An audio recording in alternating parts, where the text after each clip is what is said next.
Assalamualaikum warahmatullahi wabarakatuh. Selamat siang, salam sejahtera untuk semuanya. Yang saya hormati rekan-rekan media, seluruh jajaran Forkompinda dan Pemprov DKI Jakarta.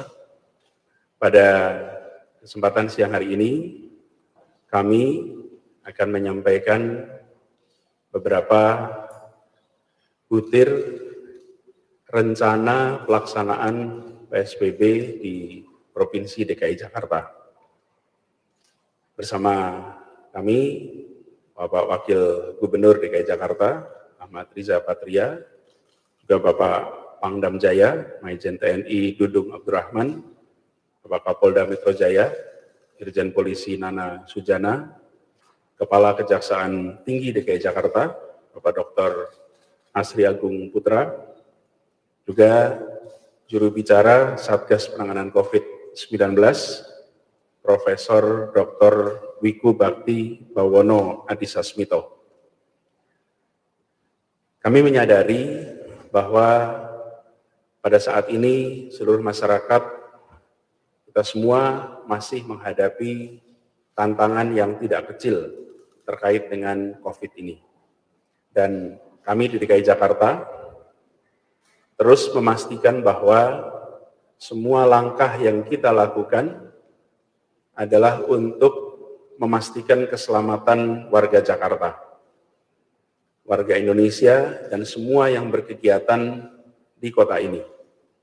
Prinsip transparansi, prinsip keterbukaan, prinsip apa adanya di dalam menyampaikan fakta-fakta dari awal selalu kita pegang. Dan kita ingin agar seluruh masyarakat mengetahui persis situasi dan tantangan yang dihadapi di kotanya. Dengan begitu kita memiliki kesamaan pemahaman agar bisa melangkah ke depan bersama dengan baik. Beberapa hari yang lalu, PSBB transisi berakhir, kita memerlukan waktu ekstra untuk merumuskan kebijakan-kebijakan atau detail kebijakan untuk PSBB mulai tanggal 14, karena ada kondisi wabah yang agak berbeda dengan situasi sebelumnya. Kita menyadari bahwa wabah COVID ini dinamis. Ada masa di mana jumlah kasus aktif menurun, ada masa di mana jumlah kasus aktif meningkat. Dan ini menunjukkan bahwa kita harus kompak mengerjakan sisi pemerintah, testing, tracing, isolasi, treatment, di sisi masyarakat, masker, penggunaan masker, mencuci tangan rutin, menjaga jarak. Kekompakan ini diperlukan sekali. Izinkan dalam kesempatan ini, saya menyampaikan bahwa di bulan September memang terjadi peningkatan kasus yang cukup signifikan. Pada tanggal 30 Agustus, akhir Agustus, kasus aktif di Jakarta 7.960. Pada saat itu, kita menyaksikan bulan Agustus kasus aktif ini menurun. Tapi memasuki bulan September, sampai tanggal 11 September kemarin, jadi 12 hari pertama, bertambah sebesar 3.864 kasus, atau sekitar 49% dibandingkan akhir Agustus. Dan bila kita lihat rentangnya, sejak 3 Maret, pada saat pertama kali ada kasus positif diumumkan, sampai dengan tanggal 11 September, ini lebih dari 190 hari. Dari 190 hari lebih itu, 12 hari terakhir kemarin, menyumbangkan 25% kasus positif. Walaupun yang sembuh juga kontribusinya 23%. Yang meninggal dalam 12 hari terakhir adalah 14%. Jadi lebih 190 hari, ada 12 hari di mana kita menyaksikan peningkatan yang sangat signifikan. Itulah sebabnya kita merasa perlu untuk melakukan langkah ekstra bagi penanganan kasus COVID di Jakarta, karena sejak tanggal 4 Juni kita sudah mulai melakukan transisi, di mana kegiatan-kegiatan yang semula tidak diizinkan sudah mulai dibuka dan sudah mulai aktivitas sosial, ekonomi, budaya bergerak. Tetapi menyaksikan kejadian selama 12 hari terakhir ini, kami merasa perlu untuk melakukan pengetatan agar pergerakan pertambahan kasus di Jakarta bisa terkendali. Karena bila ini tidak terkendali, dampak ekonomi, sosial, budaya akan menjadi sangat besar. Ini sebabnya kita melakukan formulasi yang berbeda dibandingkan dengan masa transisi kemarin. Formulasi yang berbeda inilah yang menyebabkan kita harus memerlukan waktu ekstra, dan pada siang hari ini alhamdulillah bisa kita sampaikan sama-sama. Perlu kami garis bawahi di sini bahwa di Jakarta kegiatan testing dilakukan secara masif karena kebijakan kita adalah mendeteksi kasus-kasus positif COVID seawal mungkin. Dengan demikian, maka mereka yang terpapar bisa melakukan isolasi agar tidak menularkan pada yang lain. Di sisi lain, bila yang terpapar memiliki komorbid atau lanjut usia, komorbid itu penyakit bawaan yang berisiko, maka kita bisa melakukan isolasi di fasilitas-fasilitas kesehatan kita. Di seluruh Indonesia sudah dilakukan tes PCR sebanyak 1,49 juta, dan Jakarta melakukan 732.000 lebih dari seluruh jumlah orang tes di Indonesia. Masifnya tes yang dilakukan ini dalam rangka menyelamatkan nyawa warga Jakarta. Beberapa hari terakhir kita menyaksikan angka kematian yang meningkat. Walau tingkat kematiannya menurun. Tingkat kematian itu artinya angka statistiknya. Prosentase yang meninggal, jumlah orang meninggal dibagi jumlah kasus, memang menurun tingkat kematian. Tapi nominalnya, jumlah orang yang meninggalnya mengalami peningkatan yang cukup tinggi. Nah, itu sebabnya dengan dilakukan masif testing, kita berharap bisa nantinya kita menyelamatkan lebih banyak nyawa di Jakarta, karena itulah tugas utama kita. Jadi kalau dihitung dengan standar yang diharuskan di WHO, di Jakarta ini sudah dilakukan pengetesan lebih dari 4 kali lipat standar WHO. Dan kita akan terus tingkatkan testing, bahkan ke depan 2 pekan ini khusus tracing akan dilakukan peningkatan secara sangat signifikan. Nanti kami akan jelaskan. Ini adalah gambaran situasi di Jakarta, bahwa 12 hari terakhir kita menghadapi masalah yang cukup menantang. Langkah-langkah ke depan adalah pembatasan, sehingga kita memasuki fase pembatasan yang berbeda dengan pada masa transisi kemarin. Perlu saya garis bawahi di sini bahwa pengelolaan PSBB di Jakarta ini diatur ada 3 peraturan gubernur.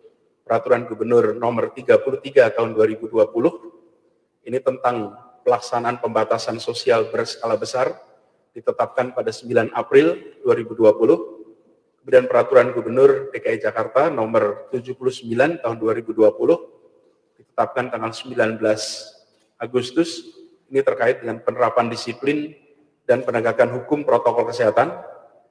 Lalu Peraturan Gubernur nomor 88 tahun 2020, ditetapkan hari ini 13 September tentang perubahan Peraturan Gubernur nomor 33. Prinsipnya dalam masa PSBB yang berlaku di Jakarta sejak tanggal 10 April dan sampai dengan hari ini Jakarta masih berstatus PSBB. Sesuai Permenkes, PSBB itu berlaku 2 mingguan dan dapat diperpanjang. Nah, pada prinsipnya selama masa PSBB sebisanya tetap berada di rumah. Dianjurkan untuk tidak bepergian, kecuali untuk keperluan mendesak, kecuali untuk aktivitas dalam usaha esensial yang memang diperbolehkan. Dan ada 5 faktor dalam pembatasan ini. Pembatasan aktivitas sosial, ekonomi, keagamaan, budaya, pendidikan, dan lain-lain. Itu pertama. Yang kedua adalah pengendalian mobilitas. Yang ketiga adalah rencana isolasi yang terkendali. Yang keempat adalah pemenuhan kebutuhan pokok. Dan yang kelima adalah penegakan sanksi. Jadi pesan paling penting dalam PSBB adalah tetap berada di rumah kecuali ada kebutuhan yang mendesak dan esensial baru bepergian. Di dalam fase 14 September ini, selama 2 pekan, ada 11 sektor usaha yang tetap boleh beroperasi dengan menerapkan protokol kesehatan secara ketat dan membatasi kapasitas 50% seperti kemarin. Jadi ke-11 sektor ini adalah sektor kesehatan, bahan pangan dan makanan minuman, kedua, ketiga sektor energi, keempat sektor komunikasi dan teknologi informasi, kelima adalah sektor keuangan, perbankan, sistem pembayaran dan pasar modal, dan seluruh yang berada dalam sistem keuangan di Indonesia, keenam adalah sektor logistik, ketujuh adalah sektor perhotelan, kedelapan adalah sektor konstruksi, kesembilan adalah sektor industri strategis, ke-10 adalah sektor pelayanan dasar, utilitas publik, dan industri yang ditetapkan sebagai objek vital nasional dan objek tertentu. Serta yang ke-11 adalah sektor yang memfasilitasi kebutuhan sehari-hari.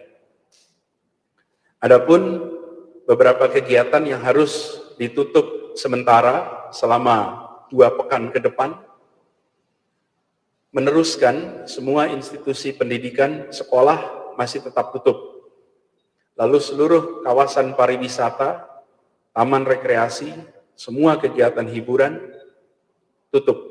Begitu juga dengan ketiga taman kota, RPtra, fasilitas-fasilitas umum yang terkait dengan pengumpulan orang itu tutup. Yang keempat adalah sarana olahraga publik. Olahraga ini dilakukan secara mandiri di lingkungan masing-masing.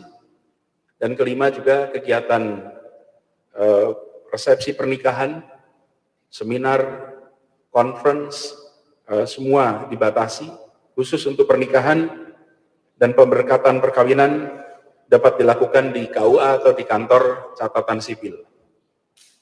Lalu kegiatan-kegiatan esensial yang dapat beroperasi dengan kapasitas dibatasi, ini termasuk kantor perwakilan negara asing atau organisasi internasional, BUMN dan BUMD yang terlibat di dalam penanganan COVID-19, organisasi kemasyarakatan lokal dan internasional yang bergerak pada sektor kebencanaan. Adapun terkait dengan kantor pemerintahan, sesuai dengan Peraturan Menteri Pendayagunaan Aparatur Negara dan Reformasi Birokrasi, di zona dengan risiko tinggi, maka dibolehkan untuk beroperasi dengan maksimal 25% dari pegawai. Jakarta 2 pekan ke depan akan beroperasi dalam status mengizinkan ASN 25% sesuai dengan Peraturan Menteri Pan-RB. Adapun para pimpinan berhak untuk melakukan penyesuaian yang terkait dengan pelayanan publik yang mendasar yang memang mengharuskan lebih dari 25% pegawai, misalnya terkait dengan kebencanaan, terkait dengan penegakan hukum, dan sektor-sektor lainnya. Ada catatan di sini, dalam seluruh aktivitas, bila ditemukan kasus positif pada lokasi kegiatan-kegiatan ini, maka seluruh usaha dan kegiatan di lokasi tersebut harus ditutup paling sedikit 3 hari operasi. Bukan hanya kantornya, tapi gedungnya semua harus tutup selama 3 hari operasi. Ini diatur dalam Pergub nomor 88. Kemudian beberapa tempat kegiatan yang juga bisa beroperasi, tapi dengan kondisi tertentu, restoran, rumah makan, kafe, bisa beroperasi hanya dengan memberikan pengantaran atau ambil bawa pulang, tetapi tidak diizinkan untuk menerima pengunjung untuk makan di tempat, sehingga beroperasi bisa, tapi hanya untuk pesan antar atau bawa pulang. Lalu tempat ibadah di lingkungan pemukiman yang digunakan oleh warga, ini dapat beroperasi dengan kapasitas 50%, tapi tempat ibadah yang dikunjungi peserta dari berbagai komunitas, berbagai lokasi, dan tempat ibadah di kampung-kampung, komplek yang zona merah, itu tidak diizinkan untuk beroperasi. Jadi misalnya masjid raya harus ditutup dulu, tapi tempat ibadah di komunitas bisa tetap dijalankan. Kemudian terkait dengan kegiatan perkantoran swasta yang masuk dalam kategori non-esensial, tempat ini bisa beroperasi dengan pembatasan kapasitas. Pimpinan kantor dan tempat kerja wajib mengatur mekanisme bekerja dari rumah bagi para pegawai. Apabila sebagian pegawai harus bekerja di kantor, maka pimpinan tempat kerja wajib membatasi paling banyak 25% pegawai berada dalam tempat kerja dan dalam waktu bersamaan.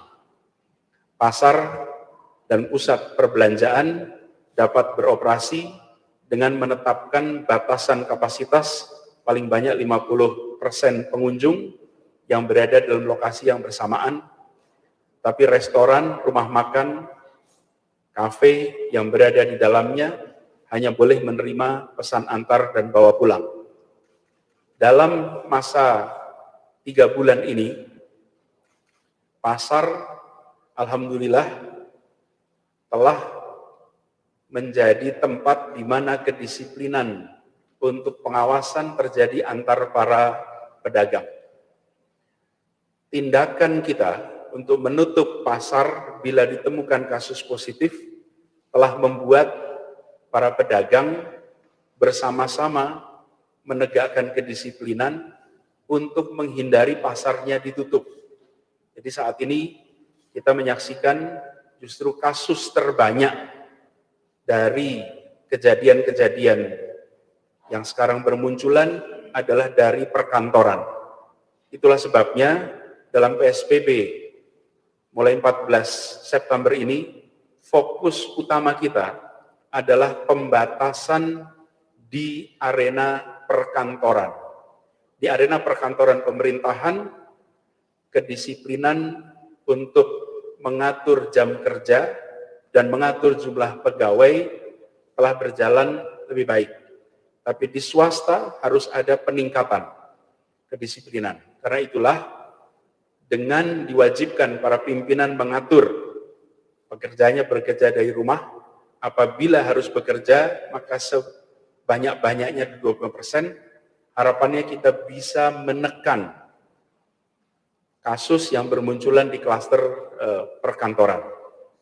Ini berlaku selama 2 pekan ke depan, dan bila di pasar, di pusat perbelanjaan, di gedung perkantoran ditemukan kasus positif, maka bukan saja kantor atau penyewa di lantai tertentu, tapi seluruh gedung akan ditutup selama 3 hari operasi. Berikutnya yang diatur adalah mobilitas penduduk, ini akan dikurangi kapasitas maksimal dari kendaraan umum atau kendaraan adalah 50%, meneruskan seperti yang ada sekarang.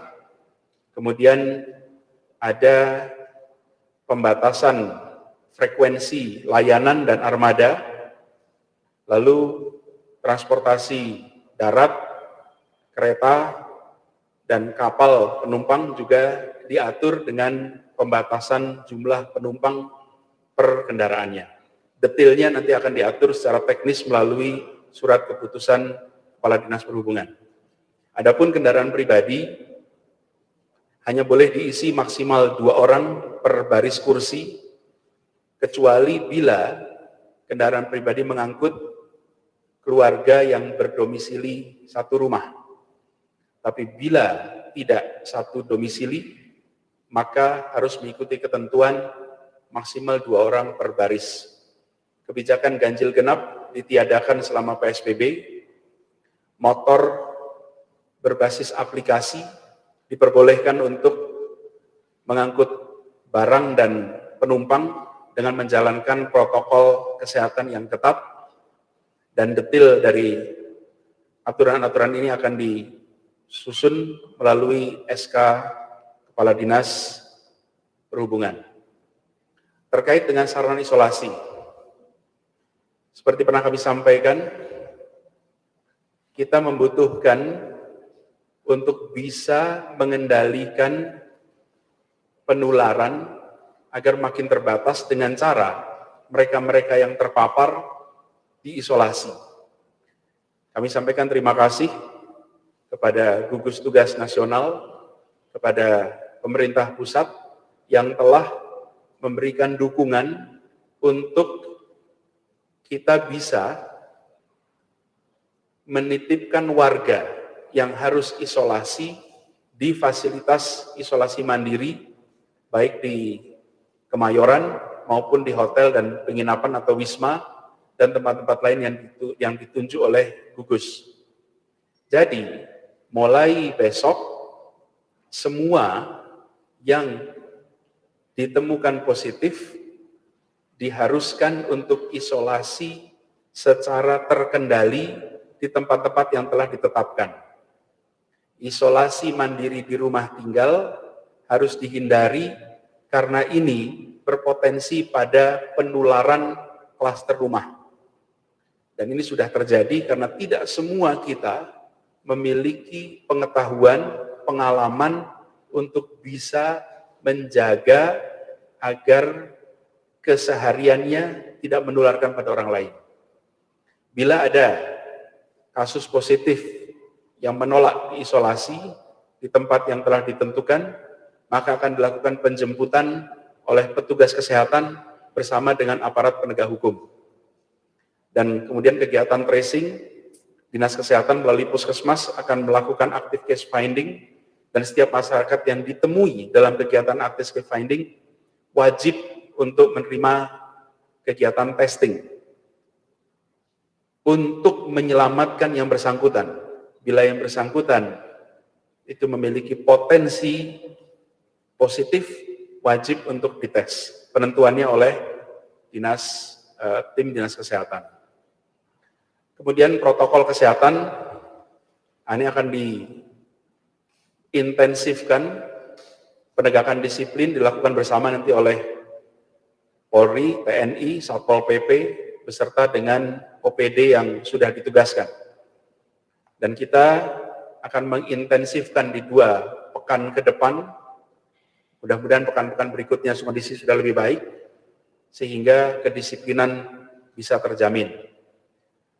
Sejauh ini sudah ditindak 158.000 orang atau badan, bahkan denda yang terkumpul sudah sampai 4.333 juta rupiah. Dan denda sekarang berjenjang, pelanggaran pertama, pelanggaran kedua, dendanya menjadi lebih tinggi. Denda untuk tidak memakai masker adalah 250.000. Bila berulang menjadi 500.000, dan seterusnya. Yang berikutnya tentang pemberian bantuan sosial tetap berjalan. Bantuan sosial diberikan sesuai jadwal yang telah disusun hingga akhir tahun. penerima bantuan ini sesuai dengan data yang sudah ada, seperti yang selama ini berjalan, jumlahnya 2.460.000 keluarga rentan yang ada di Jakarta, insya Allah dilakukan sampai Desember 2020. Pembiayaan bantuan sosial ini dilakukan melalui APBN, Kementerian Sosial, dan APBD yang nanti pendistribusiannya dilakukan melalui PD Pasar Jaya. Bapak Ibu sekalian yang saya hormati, kita menyadari bahwa hari-hari ke depan adalah hari-hari kita harus menjaga kedisiplinan. Karena itu saya garis bawahi sekali lagi, prinsip dari PSBB adalah berada di rumah, mengurangi bepergian, belajar di rumah, bekerja di rumah, beribadah di rumah. Dan bila memang harus pergi, memang karena kondisi mengharuskan, mendesak, dan ketentuan-ketentuannya seperti tadi sudah disampaikan. Mari kita sama-sama disiplin, mari kita sama-sama melindungi diri kita dan orang lain, dan khususnya dalam penggunaan masker. Menggunakan masker ini tidak nyaman, kita harus akui, tetapi terpapar COVID-19 itu jauh lebih tidak nyaman. Dirawat karena COVID-19 jauh lebih tidak nyaman. Karena itu mari kita gunakan masker dalam kegiatan apapun untuk kita bisa menghindari penularan dan tertular.